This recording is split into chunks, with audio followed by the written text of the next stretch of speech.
Bismillahir Rahmanir Rahim, wassalatu wassalam ala Rasulillah al-Kareem, alhamdulillah, and welcome back to another episode of Life's Adornments, where we're discussing child rearing, its benefits, its virtues, its many ups and downs, and most importantly, how can we return our affairs back to Allah subhanahu wa ta'ala and the sunnah of the Prophet Muhammad sallallahu alaihi wasallam, which was left for us as a roadmap in all of our endeavors. So anything we do in life, we always return it back to Allah and the teachings of the Prophet sallallahu alaihi wasallam, so they can be correct and we can receive their great reward.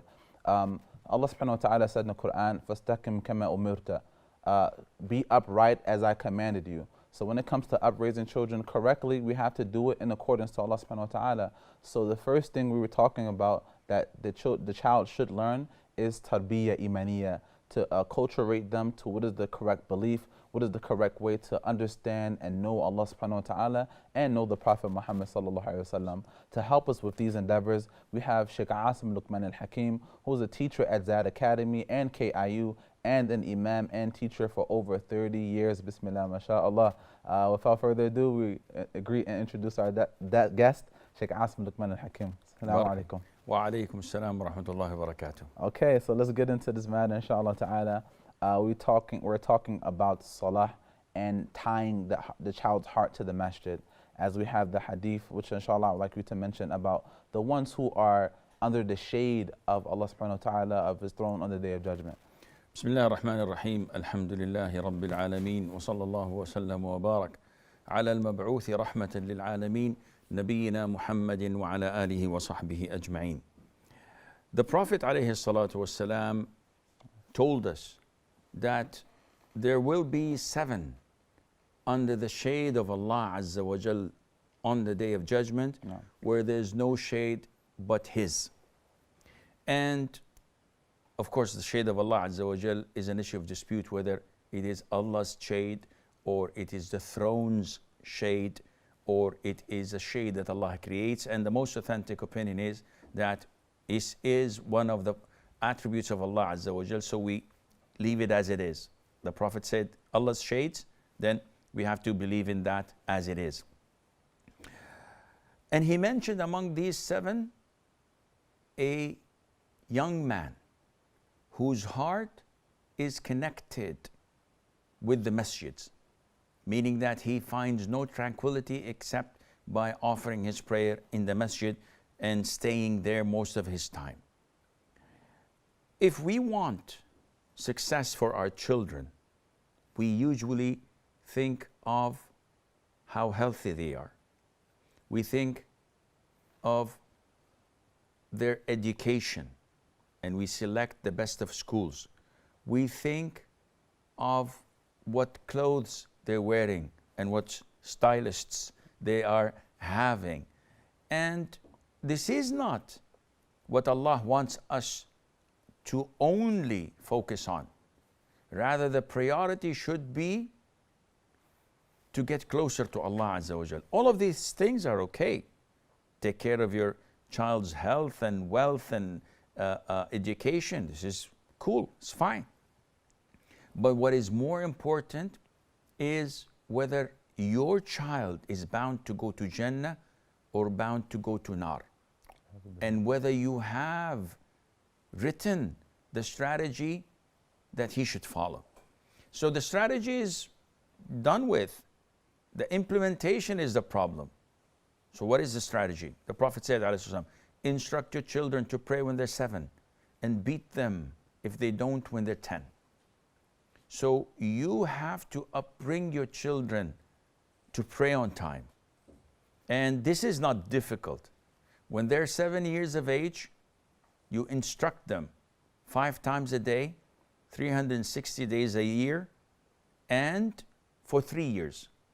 So this is 4,000 plus times you say, go and pray. Did you pray? Pray in front of me. MashaAllah, you're doing well. MashaAllah, my son, my daughter is praying all the time. MashaAllah, this and that. Give them words of encouragement, but no beating, no force.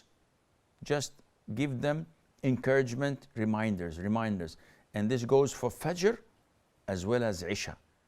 Some Muslims may think that, I'll just tell them to pray Maghrib or Dhuhr.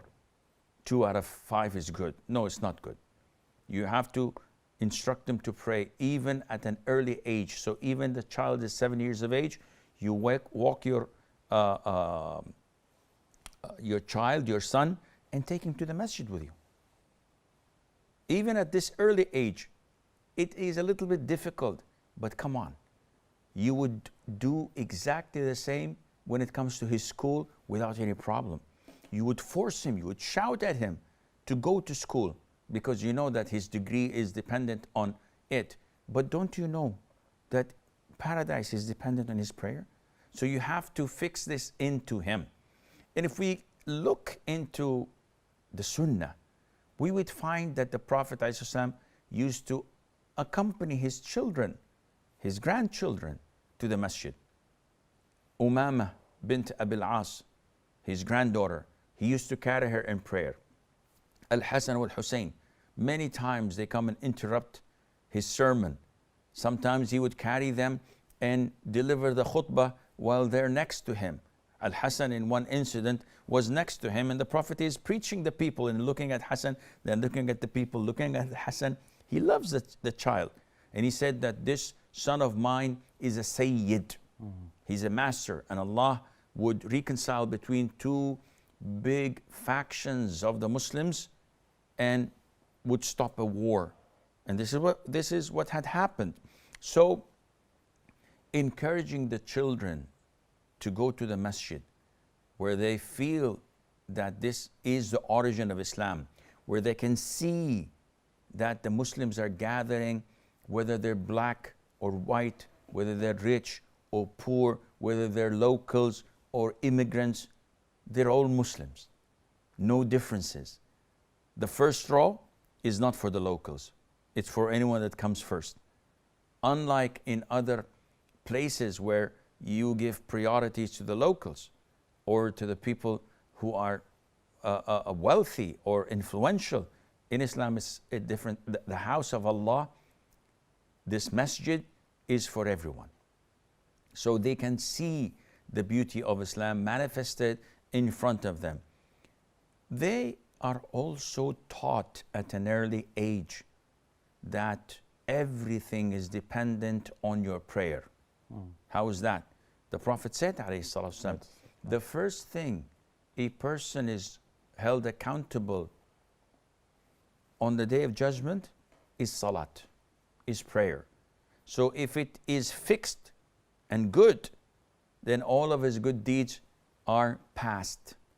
And if his prayer is invalid or not good, all of his good deeds are cancelled.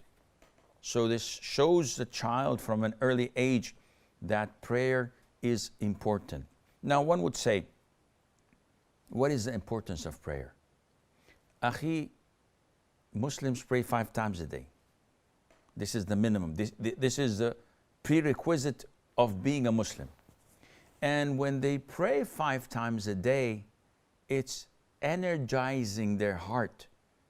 It's keeping this connection with Allah Azza wa Jal. So even if you fall weak or fall behind or maybe a bit heedless, when you pray, all of this is gone. Unlike those who pray only once a week, they go to their temple or go to their house of worship once a week, and the rest of the week they are heedless. As one of them said, that the Christians, for example, worship God on Sunday, and they worship Barclay Bank the rest of the week. This is not true for all Christians. Of course, there are good and bad. Like in Muslims, there are good and bad, but the vast majority are going away from the houses of worship. In Islam, we put this into them from an early age, and this would pay off later on. So yes, we teach them to pray when they're 7. And when they're 10, if they neglect prayer, we beat them up. And when they're an adult, we can't beat them. We can just remind them.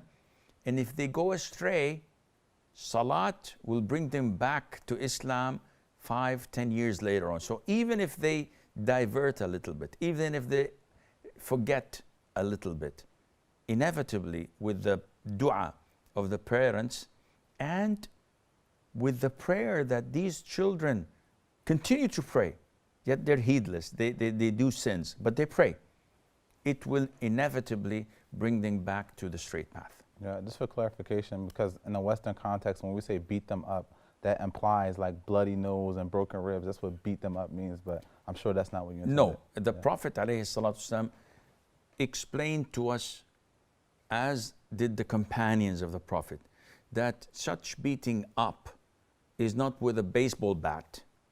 So you don't break the head of the child, say, go and pray, I'm gonna smash your head. No, the beating up is to be done so that it does not break a bone. It does not shed any blood. It does not leave a mark. So the beating is not a painful, physically, process, rather than it's a sentimental sort of punishment. So this is the child that I cuddle, that I mush and kiss, that I love and express my love. When it comes to a point where the child does not pray, I spank him. So this is a good thing to do, and show him that what he's doing is crossing the red line, rather than just say, may Allah guide you, and leave him. So you have to, the beating process is there in Islam, but it is not a violent action, and it's not an act of transgression, rather than it is a divine instruction from Allah Azza wa Jal to help and reprimand this child before it goes out of hand. Yeah, so we're talking about taking disciplinary actions. Correct. Yeah, which has different stages as well. It's not always directly going towards beating. It's a reminder, a strict saying, taking away things, different ways a person can discipline. Yeah, by the way, this is maybe less than a 1% there, because throughout the 3 years from 7 to 10, the constant reminding would definitely make the child grow up to pray. So in rarely less than a 1% that you may refer once in a lifetime to just bring the child back to track. Yeah, and to clarify your point as well, this happened to me once in my life. I actually got a beating for fooling around in prayer. So, Alhamdulillah. You didn't do it afterwards? No, I didn't. Barakallahu feek, Sheikh. Viewers, we're going to pause for a short break, and we'll be right back to discuss more issues of tarbiyah imaniyah and raising children with a correct consciousness of Allah subhanahu wa ta'ala, that they may be firm in their adulthood upon knowing Allah subhanahu wa ta'ala and knowing and following the Prophet Muhammad sallallahu alaihi wasallam. Stay tuned, we'll be right back. Assalamu alaikum wa rahmatullahi wa barakatuh.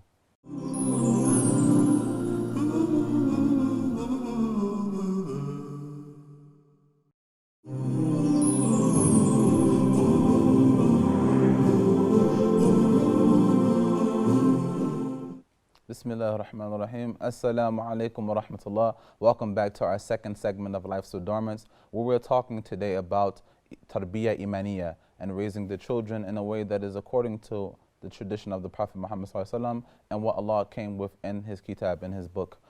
We talked lastly about salah, its importance, the child having a connection to the masjid, and I would like to sort of emphasize a point which I just remembered. Many times I remember when I was younger and I would be instructed to pray, prayer felt almost as a burden, as a duty, like do your homework, clean your room. So I would say, okay, I'm going to do my homework, wash the dishes, and then I'm going to pray. I didn't have a connection to salah really. I didn't know the sweetness of prayers. So how is it important not only to teach the action of the matter, but also a spiritual sort of connection, a love of the action, a reasoning behind this action as well? Well, unfortunately, it is a package deal. Yes. Why do I say unfortunately? Because I do the same mistake. See, I come back home frustrated from the way that people drive, and the way we drive in Saudi is, whoa, it's the Wild West. And problems are there in my life. I'm not perfect. So I come into the house, two of the children are fighting, they're coming to me, shouting at one another, complaining to me, and I'm frustrated. So I reprimand them on the spot by saying, you always shout, you're impolite, you are not brought up in a good way. Did you pray? So it is becoming as an insult. It's becoming as a duty rather than something that you can taste the sweetness of. And this is wrong. So I always encourage parents not to use prayer as a form of punishment or a cause of punishment. So if I want to beat my child, I say, you shout a lot, you always fight with your siblings. Did you pray Asr? No. Then okay, I will spank the child. This is wrong, because it will stick in the back of my mind that prayer is a punishment. And so many times I get my own grown-up children when they sit together and they laugh and say, you remember when daddy used to wake up for Fajr? He wakes us up for Fajr, and he goes to wake the other sibling and come back to us, and we say, yeah, we prayed, and we go to the bathroom and just put some water on our hands. And they were like 7 years, 8 years of age. Sure. So they are confessing, we used to lie. So I ponder upon that. Why is that? And the reason is that we are not taking the full package. We're just taking the part that deals with salah. Okay, what about the part that deals with watching Allah? And be aware that Allah is observing us and watching us. What about the part of finding the sweetness of salat and how it gets us closer to Allah Azza wa Jal? What about, maybe this would bring us up later on to another way of instilling in them the fear and love of Allah Azza wa Jal. What about dua? So it's a package that we fail to deliver, and this is why children feel that it is a burden. But when I take my son with me to the masjid, and every time we go, I buy him ice cream. It's good for the dentists, not good for his teeth. But I do something that would help my child love the process of going to the masjid. When the elders in the masjid encourage the children when they see them, instead of frowning in their faces or telling them not to do this, do that, like so many elders do. When the elders are wise, and when they see the children, they greet them, they kiss them, and they say encouraging words to them, the children appreciate prayer, and they would start to love it and do it without being forced to do it. But this package deal is not only limited to salat. It is also found in every single aspect of Islam. You have to have the full package so that you would have the best effect, inshallah, that you can see. And this definitely goes into another point, which we want to talk about now, is dua. I remember, and I'm just being completely honest, perhaps somebody can learn it, from my mistakes. I would only make dua when I was younger, when I was in trouble. That's the only time I made dua, when I really needed Allah. And by the way, this is something that's not only limited or exclusive to children. I think many adults never ask Allah for anything except when they're in a dire need, or make salah in a dire need. And as you said, it's a package deal. So I learned later on in life that you could just make dua. You should make dua in all situations when you're pleased with Allah subhanahu wa ta'ala, when your life is going good, to say thank you. Dua is something that's essential. So how do we ingrate this from a very young age, where children just don't make dua when the beating is coming, when bad grades are coming, or something as bad is happening? Well, dua is a very wide topic. And to be honest with you, a lot of the Muslims fail in the field of dua. And this failure is due to their ignorance, number one, and to Satan, number two. The devil, shaitan, Iblis, knows that dua takes them straight to Jannah. The Prophet said, alayhi sallam, ad-du'a'u huwa al-ibadah. No. Dua, calling Allah Azza wa Jal, is the best, the ultimate form of worship. because it's a direct connection. The beauty of Islam, you have something, you ask Allah directly. You don't have to come to the priest or to the rabbi or to the monk and say, oh, Father, forgive me for I have sinned. You don't have to come to me and ask me to make dua for you. No, you ask Allah Azza wa Jal directly. This connection makes you God-fearing. It makes you aware of Allah Azza wa Jal. So usually, we have to put this in our children. And this is exactly what the Prophet used to do. In a well-known hadith, Ibn Abbas, may Allah be pleased with him, and with his father, he said, I was riding behind the Prophet ﷺ on a mule. And this shows you that it is permissible to have two riding on a beast if the beast can take it. So the mule was a strong mule, and it was carrying the Prophet ﷺ and his companion, his cousin, Ibn Abbas. And Ibn Abbas was like 10 years, 11 years of age, so a young boy. But look at the advice given by the top, by the head of the Islamic State, the real Islamic State, not these wannabes, by the Messenger of Allah to his young cousin. He said, Ya ghulam, inni u'allimuka kalimat. Oh boy, I'm going to teach you a few words. And he was a learned boy. So he was putting it at the right place. احفظ الله يحفظك. Observe Allah, and Allah Azza wa Jal will protect you. إذا سألت فاسأل الله. When you ask, ask only of Allah. And when you seek guidance only from Allah Azza wa Jal. And acknowledge that whatever happens to you, it was prescribed. As long as Allah prescribed it, no one can prevent it.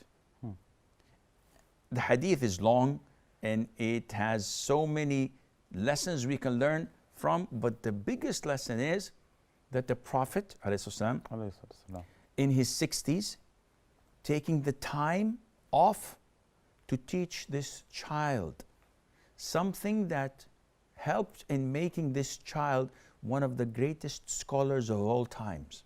Ibn Abbas was the habr of this ummah, and he was the translator of the Quran, and he was among the great scholars of the companions. May Allah be pleased with him. So this is what we should do with our children. Akhi, we do not communicate with our children. And I'm guilty as charged. I'm not saying that I do communicate with my children. I have so many things on my plate, which is not an excuse. But their mother tells me that if I spend with my children 10 or 15 minutes after a meal, she says this has a positive impact beyond recognition.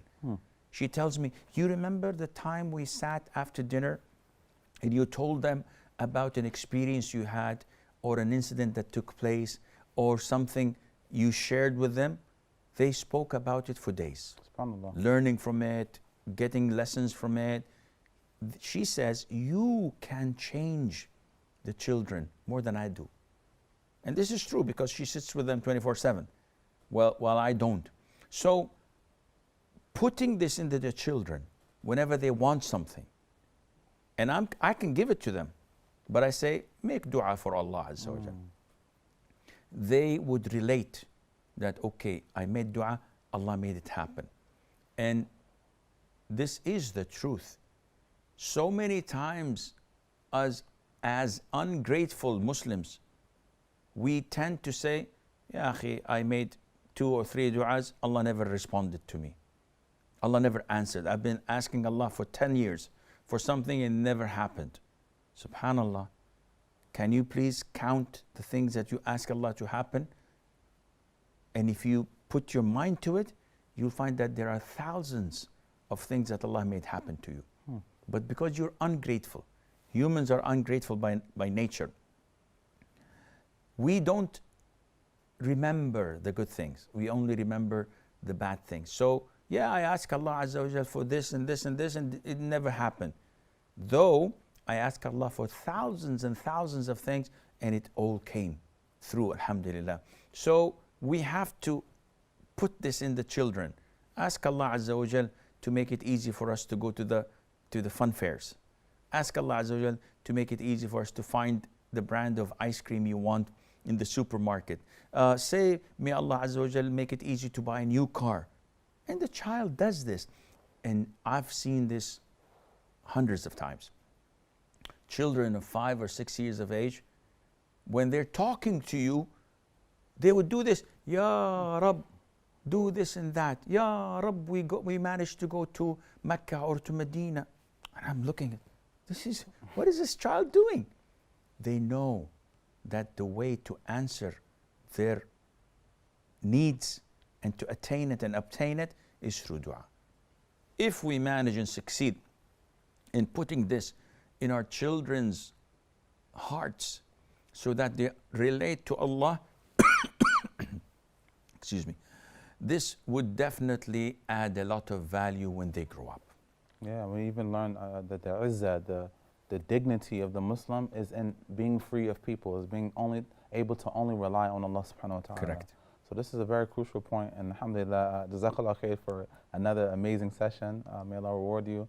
We're going to stop here, unfortunately, this time to end our segment, but thank you so much for coming and sharing your knowledge. Viewers, thank you so much for joining us. We hope that you benefited greatly in this program. Until next time, assalamu alaikum wa rahmatullahi wa barakatuh.